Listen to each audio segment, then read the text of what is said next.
Morning students, welcome back to Hindi class. Take out your Hindi CW book, Hindi book निकालिए। तो आज 100 page number. आज हमने कल पढ़ी थी खरगोश और सरदार की कहानी, और उसके सही उत्तर और मौखिक प्रश्नोत्तर भी कर लिए थे। अब आज हम इसके वाक्यों को पूरा करिए, यहाँ से शुरू करते। तो पेज नंबर 100 निकाल लीजिए। वाक्यों को पूरा कीजिए। तो किन किन शब्दों से पूरा करना है? सरोवर, हाथियों, गर्मी, फिर सरोवर और खरगोशों। जंगल में एक के किनारे बहुत से जानवर रहते थे। किसके किनारे रहते थे? तो यहाँ आएगा सरोवर।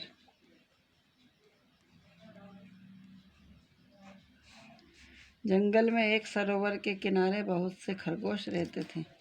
एक बार तेज क्या पड़ रही थी? गर्मी। यहाँ पर क्या आएगा? गर्मी। के आ जाने से खरगोश बहुत दुखी थे। किसके आने से? हाथियों के। यहाँ लिखेंगे हाथियों के। सरदार, खरगोशों के सरदार ने अपनी तरकीब सभी को बता दी। हाथियों का सरदार पर चलकर चंद्रमा से क्षमा मांगना चाहता था। कहाँ चलकर? तो यहाँ पाएगा सरोवर। हाथियों का सरदार सरोवर पर चलकर चंद्रमा से क्षमा मांगना चाहता था। अब सही वाक्य के सामने सही तथा गलत के सामने गलत का निशान लगाइए। पानी की तलाश में शेरों का एक दल उधर आ गया। गलत। किसका आया था? हाथियों का। खरगोशों के सरदार ने अपनी तरकीब सभी को बता दी। सही। खरगोश वास्तव में चंद्रमा के दूत थे। नहीं। गलत। हाथियों ने अपनी गलती नहीं मानी। गलत। मान ली थी उन्होंने गलती। अंततः सभी हाथी उस सरोवर को छोड़कर चले गए। यस। सही। शब्दों को उनके अर्थ से मिलाइए। परछाई, चिंतित, दुखी, शीघ्र, सरदार, तलाश।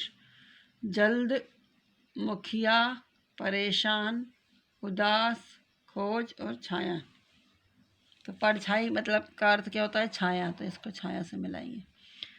चिंतित का मतलब होता है परेशान, इसको परेशान से मिलाइए। दुखी का मतलब उदास। शीघ्र का मतलब जल्द। सरदार का मतलब मुखिया। और तलाश का मतलब खोज। दिए गए शब्दों के पर्यायवाची शब्द लिखिए। रात। रात का पर्यायवाची क्या होता है? रात्रि भी होता है, और एक और होता है निशा। पेड़ का होता है तरु, वृक्ष। जंगल का होता है वन, और कानन भी बोलते हैं इसको। पानी का होता है जल और नीर। चंद्रमा का होता है चांद और इंदु। सरोवर का होता है तालाब।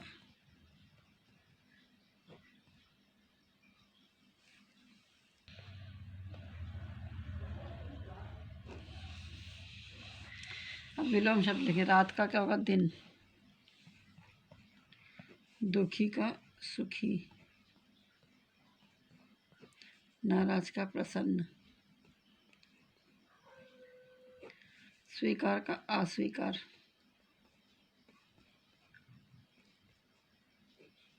दूर का पास। गंदा साफ। शीघ्र देर। गर्मी सर्दी। ये विलोम शब्द हो गए। अब दांत शब्द के मुहावरे के अर्थ बताइए। मुहावरा अपना शब्द अर्थ ना देकर विशेष अर्थ देता है। जो अपन मुहावरे होते हैं उसका खुद का जो शब्द होता है वैसा अर्थ नहीं, उसका अलग निकलता है। तो ये एक वाक्य मुहावरा 4 तरह से दिया हुआ है।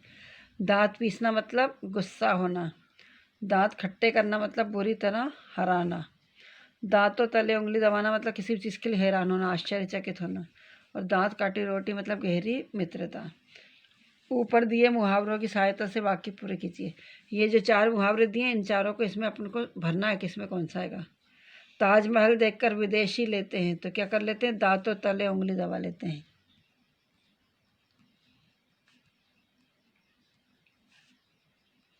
दांतों तले उंगली दबा लेते हैं, मतलब आश्चर्य, हैरान हो जाते हैं ताजमहल देखकर विदेशी। भारतीय सैनिकों ने शत्रु के क्या कर दिए, दांत खट्टे कर दिए, मतलब बुरी तरह हिला दिया। तो क्या लिखेंगे, दांत खट्टे कर दिए। अपनी नई घड़ी टूट जाने पर पिताजी क्या हो गए, दांत पीसने लगे, गुस्सा आने लगा मतलब।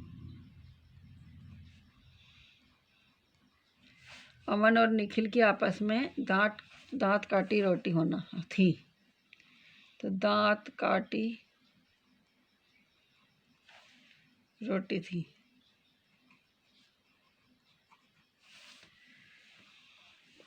अब ये पढ़ना, एक ही शब्द का जब दो बार प्रयोग होता है तो उसे शब्द युग्म कहते हैं। जैसे ठंडी ठंडी दो बार लिखा है, धीरे धीरे, थोड़ी थोड़ी, जल्दी जल्दी। ऐसे और भी लिख सकते हैं अपन, पास पास,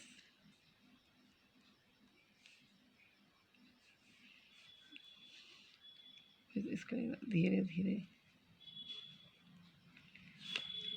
थोड़ी थोड़ी,